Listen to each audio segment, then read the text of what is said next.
Rajiv Gandhi panchayat Raj fellowship ಇಲ್ಲಿ ಖಾಲಿ ಇರುವ ಹುದ್ದೆಗಳ ಮಾಹಿತಿಯನ್ನು ಇವತ್ತಿನ ವಿಡಿಯೋದಲ್ಲಿ ನಾವು ತಿಳಿಸ್ತಾ ಇದ್ದೀವಿ. ಪ್ರತಿದಿನ ಇದೇ ಥರ ಹೊಸ ಹೊಸ ಉದ್ಯೋಗ ಮಾಹಿತಿಯನ್ನು ತಿಳ್ಕೊಳ್ಬೇಕಾಗಿತ್ತಂದರೆ ಇನ್ನು ಯಾರಾದರೂ ನಮ್ಮ ಚಾನಲ್ನ ಹೊಸದಾಗಿ ನೋಡ್ತಾ ಇರೋರಲ್ಲ ತಪ್ಪದೆ ಸಬ್ಸ್ಕ್ರೈಬ್ ಆಗಿ ಅಂತ ಹೇಳ್ತಾ, ಈ ಒಂದು ಹುದ್ದೆಗಳಿಗೆ ಸಂಬಂಧಿಸಿದ ಅಧಿಕೃತ ನೋಟಿಫಿಕೇಷನ್ PDF ಫಾರ್ಮ್ಸ್ ಬೇಕಾಗಿತ್ತಂದರೆ ಡಿಸ್ಕ್ರಿಪ್ಷನಲ್ಲಿ ನಮ್ಮ ಟೆಲಿಗ್ರಾಮ್ ಗ್ರೂಪಿಗೆ ಲಿಂಕ್ಸ್ ಕೊಟ್ಟಿದ್ದೀವಿ.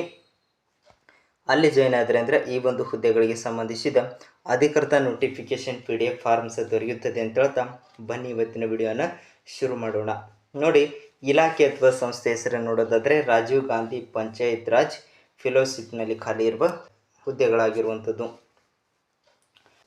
ಈ ಒಂದು ಹುದ್ದೆಗಳಿಗೆ ಉದ್ಯೋಗದ ಸ್ಥಳವನ್ನು ನೋಡೋದಾದರೆ ಕಲ್ಯಾಣ ಕರ್ನಾಟಕದ ಜಿಲ್ಲೆಗಳಲ್ಲಿ ಉದ್ಯೋಗದ ಸ್ಥಳ ಆಗಿರುವಂಥದ್ದು. ಇಲ್ಲಿ ಖಾಲಿ ಇರುವ ಒಟ್ಟು ಹುದ್ದೆಗಳ ಸಂಖ್ಯೆ 51 ಹುದ್ದೆಗಳಿಗೆ ಅರ್ಜಿಯನ್ನು ಆಹ್ವಾನಿಸಲಾಗಿರುವಂಥದ್ದು.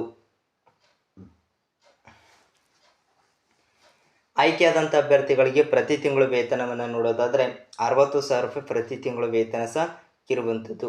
ಇನ್ನು ವಿದ್ಯಾರ್ಹತೆಯನ್ನು ನೋಡೋದಾದರೆ ಅಭ್ಯರ್ಥಿಯು ಸಮಾಜಶಾಸ್ತ್ರ, ಅರ್ಥಶಾಸ್ತ್ರ, ಗ್ರಾಮೀಣಾಭಿವೃದ್ಧಿ, ಸಮಾಜ ಕಾರ್ಯ, ಸಾರ್ವಜನಿಕ ನೀತಿ ಈ ಒಂದು ವಿಷಯಗಳಲ್ಲಿ ಪದವಿ ಅಥವಾ ಸ್ನಾತಕೋತ್ತರ ಪದವಿಯನ್ನು ಹೊಂದಿರಬೇಕಾಗಿರುವಂಥದ್ದು. ಇದರ ಜೊತೆಗೆ ಕಡ್ಡಾಯವಾಗಿ ಕನ್ನಡ ಮಾತನಾಡಲು ಏನಪ್ಪ ಅಂತಂದ್ರೆ ಬರಬೇಕಾಗಿರುವಂಥದ್ದು.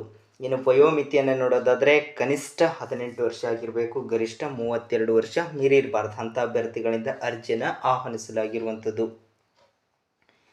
ಇನ್ನು ಅರ್ಜಿ ಶುಲ್ಕವನ್ನು ನೋಡೋದಾದರೆ ಯಾವುದೇ ರೀತಿಯ ಅರ್ಜಿ ಶುಲ್ಕ ಸಹ ಇರುವುದಿಲ್ಲ. ಆಯ್ಕೆ ವಿಧಾನ: ಅಭ್ಯರ್ಥಿಗಳನ್ನು ಆಯ್ಕೆ ಮಾಡಲು ಲಿಖಿತ ಪರೀಕ್ಷೆ ಮತ್ತು ಸಂದರ್ಶನದ ಮೂಲಕ ಆಯ್ಕೆಯನ್ನು ಮಾಡಲಾಗುವುದು. ಅರ್ಜಿ ಸಲ್ಲಿಸಲು ಪ್ರಾರಂಭದ ದಿನಾಂಕ 6/4/2024 ಕೊನೆಯ ದಿನಾಂಕ 14/5/2024 ಒಳಗಾಗಿ ಆಸಕ್ತ ಅಭ್ಯರ್ಥಿಗಳು ಈ ಒಂದು ಹುದ್ದೆಗಳಿಗೆ ಅರ್ಜಿಯನ್ನು ಸಲ್ಲಿಸಬಹುದಾಗಿರುವಂಥದ್ದು. ಇಷ್ಟು ಇವತ್ತಿನ ವಿಡಿಯೋದಲ್ಲಿರುವ ಉದ್ಯೋಗ ಮಾಹಿತಿ.